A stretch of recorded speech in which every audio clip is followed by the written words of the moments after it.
மயிலாடுதுறை தொகுதி காங்கிரஸ் வேட்பாளர் இன்று மாலை அறிவிக்கப்படுவார் என்று தமிழக காங்கிரஸ் கமிட்டி தலைவர் செல்வ பெருந்தகை கூறியிருக்கிறார்.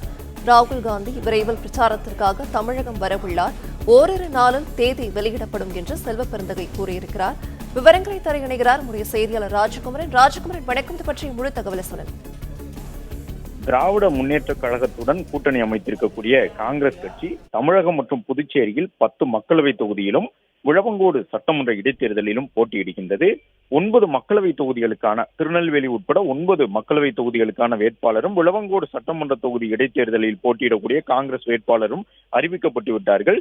இந்த நிலையில்தான் மயிலாடுதுறை தொகுதிக்கான வேட்பாளர் மட்டும் காங்கிரஸில் இன்னும் அறிவிக்கப்படவில்லை.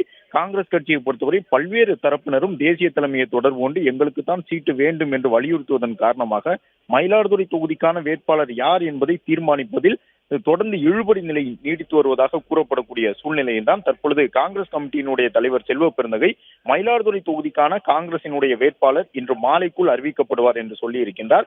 பல்வேறு தலைவர்கள் காங்கிரஸ் கட்சியில் மயிலாடுதுறை தொகுதியை கேட்பது உண்மைதான். இதுவரை 9 தொகுதிகளில் அறிவிக்கப்படாத பலரும் மயிலாடுதுறையிலேனும் தங்களுக்கு வாய்ப்பு வழங்க வேண்டும் என்று கேட்டாலும் கூட உரியவரை கண்டறிந்து இன்று மாலைக்குள் வேட்பாளராக அறிவித்து விடுவோம் என்ற தகவலை சொல்லியிருக்கக்கூடிய காங்கிரஸ் கமிட்டி தலைவர் செல்வ பெருந்தகை காங்கிரஸ் கட்சி மற்றும் திமுக வேட்பாளர்களை ஆதரித்து தமிழகத்தில் காங்கிரசினுடைய தேசிய தலைவர் மல்லிகார்ஜுன கார்கே மற்றும் முன்னாள் தலைவர் ராகுல் காந்தி ஆகியோர் தொடர் பரப்புரையை மேற்கொள்ள இருக்கின்றனர் எனவும், ராகுல் காந்தி, கார்கே உள்ளிட்ட காங்கிரசினுடைய தேசிய தலைவர்கள் தமிழகத்திற்கு தேர்தல் பரப்புரைக்காக வரக்கூடிய தேதி இன்னும் ஓரிரு நாளில் முடிவு செய்து அறிவிக்கப்படும் என்ற தகவலையும் தெரிவித்துள்ளார்.